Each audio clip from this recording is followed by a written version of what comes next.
Hi, my name is Andre Bassett, and I'm going to be articulating the reasons as to why income inequality is a problem for both business and society. So before I get into all that, let me explain the two main types of inequality we have. There are two types of economic inequalities we face in the world. One is wealth inequality, which is the accumulated assets a person owns, such as pensions, real estate, savings, stocks, etc. And the other is income inequality, which are the new earnings that are being added to the current level of wealth. But before I go any further, let's tackle this one fact. All of the wealth that exists in the world today is estimated around $280 trillion. This is what's called the global wealth, and it's definitely not distributed equally.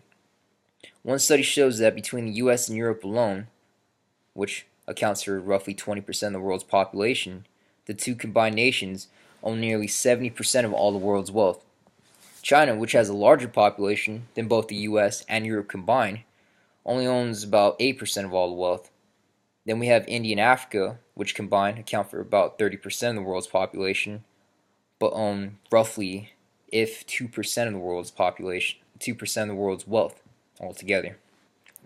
Alright, so these figures are in relation to where the money is located in the world. As we can see, throughout the world, wealth is distributed unevenly throughout the different countries, but it doesn't stop there. According to a publication by CNBC News, the wealthiest 1% of the world's population own more than half of the entire world's wealth. Yeah, the wealthiest 1% of the entire world's population owns more than 50% of all the wealth on this planet. Here's an interesting fact. We have roughly 36 million millionaires in the world. Billionaires are included in this figure. Around 15.3 million of those belong to the US. China holds around 2.8 million millionaires. Japan owns roughly 2.7 million of those millionaires. The UK around 2.2 million, and the other 13 million millionaires are scattered throughout the rest of the world. So now that we know where the money is, how do we measure a country's economy? We have something economists use which is called gross domestic product. According to them, it's one of the best ways to measure a country's economy. GDP, for short, is what they call gross domestic product is called GDP.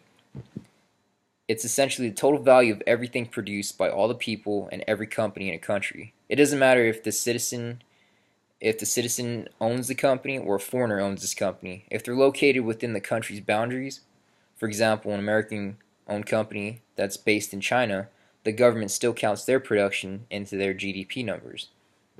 So it could help them out, or it could help them out. It could damage like the U.S. or anything else because they technically should be accounting them for us, but that's how GDP is based. Now we also have something called GDP PC, or gross domestic product per capita. This is a measure of a country's economic output that accounts for its number of people. So you get this number by dividing a country's gross domestic product by its total population. This is supposedly the best measurement of a country's standard of living. It essentially tells you how prosperous a country feels to each of its citizens. Now, this is a flawed number because, as you can see, we roughly have 15.3 million millionaires, which reside here in the US alone, and they're also calculated into that number. According to the United States Census Bureau, there are around 327,304,000 and like 513 citizens living in the US today. Well, that number also includes elderly who are retired and children who are unemployed, but they are both calculated in this formula, which skews the numbers. On top of that, you have those millionaires that are thrown in the mix. So it's not really a direct representation to go off of. According to the World Bank, the US GDP PC is floating around 57,600 and something. So that means that if all the economic output were divided by each citizen, then each member of each household should be making 57,600 per person. Now we know that's absolutely untrue because, based on this number, a standard family of 4, including children, should have a total household income of like 230,000 a year. That'd be really nice, but definitely not the reality. The real numbers, according to USA Today, is that the median household income of America is floating roughly around $53,000 a year. This means that half of the population's combined household income, including every working member of the family, is less than $53,000, and then they have the combined income of every working member of the other 50% above $53,000 a year. So let's get back to income inequality. Let's go to modernized economies like the US. Well, I'll just focus on the US. More of the jobs here in the US are becoming skilled technological positions. These positions require people to possess new skills. The people who have the financial means to receive the education to acquire those skills thrive in economies like this. Others who don't have the financial resources to acquire them fall behind everyone else. This new shift in the economy has become a complement for skilled workers, but for unskilled workers, they wind up getting replaced. An ever-widening gap of income inequality results from this. This isn't only disparity between the poor and the rich, but it also creates a rift between the poor and the working class. Now, we also have something that completely messes the mix up, something called globalization. As economies develop and manufacturing companies move overseas, the only jobs that essentially remain in the US are either low-skilled, which are low-paid jobs, or high-skilled, high-paying jobs. But for the high-paying jobs, you need the actual skill set, which you have to go to college or go to a different institution, which requires resources. The lower 50% of society are placed in situations where many lack the resources to acquire the necessary education to fill the skills for the high-paying jobs. This creates a vicious cycle which damages the balance of the U.S. economy and leads to greater inequalities amongst the citizens of not only the wealthy and the working class, but within the working class themselves and the poor unskilled workers who are unable to find work to support their families. According to the National Conference of State Legislators, the governing body which accounts for unemployment in the United States, in 2017, the highest period of unemployment was reported at 4.8% of the population. So just for numbers' sake, that's 15,696,000 people who were unemployed in 2017 alone. And of course, this only was documented and reported. It's most likely even higher than that. Also, another factor taken into consideration, many of these unemployed families still have children to take care of. Now, that's where it really begins to affect their economy and society. According to the National Center for Children in Poverty, over 40% of America's children live in low-income families. Over 40%. These income disparities result in families who are in less than... So, essentially what happens, these income disparities result in a situation where these low-earning families are being forced to live in lower income areas, which statistically have higher crime rates, drug usage, alcohol abuse, and lower levels of education. It's not just the parents who are affected by these financial issues, but the children become the real victims in this situation. The children in these families not only face a lack of quality education, which places them at a much greater disadvantage than others in the nation, but they also grow up in poverty with poor examples due to other factors they're exposed to at early ages.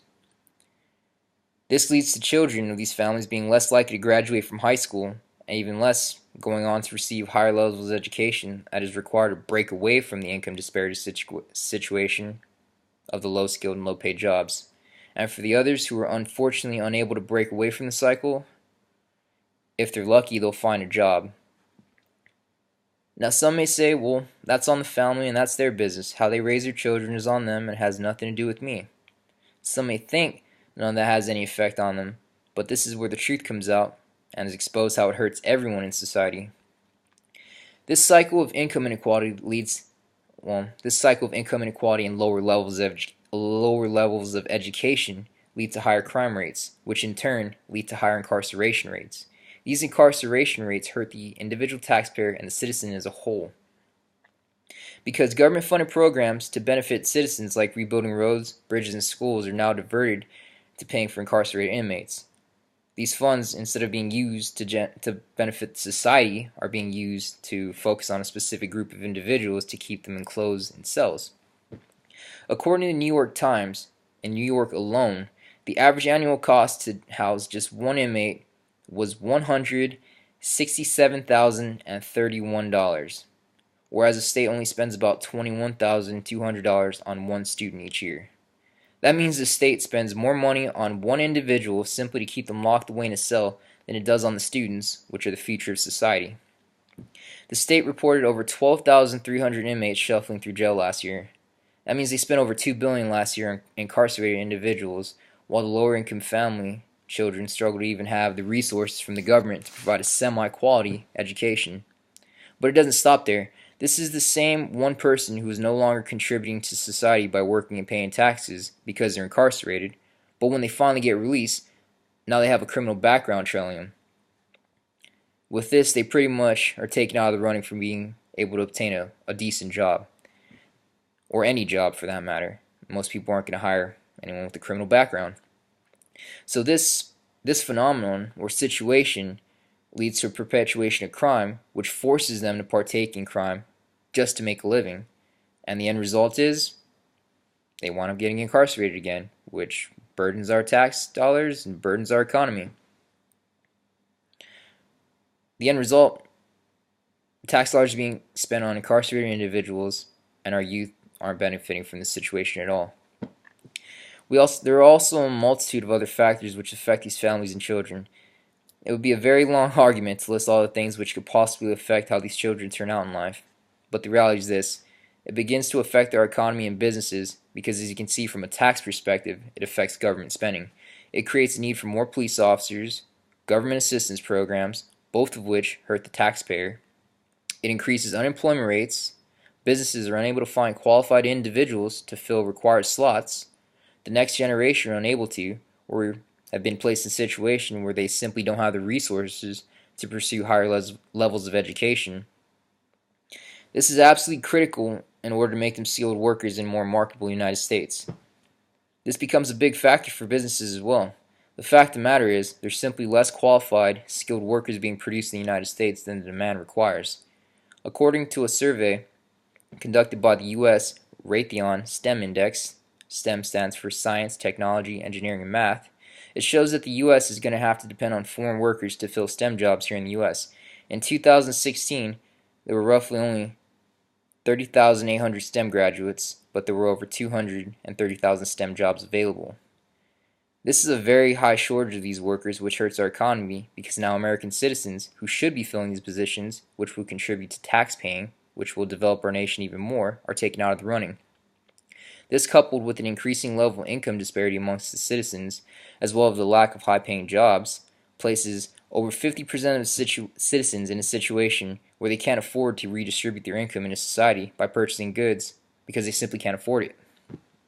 The end result is that our economy is weakened, manufacturing jobs continue to leave our country, crime rates increase, incarceration rates increase, and the only jobs that remain are the high-skilled, high-paid jobs, which essentially become exclusive to the higher 50% of society, but they still can't meet the necessary demand.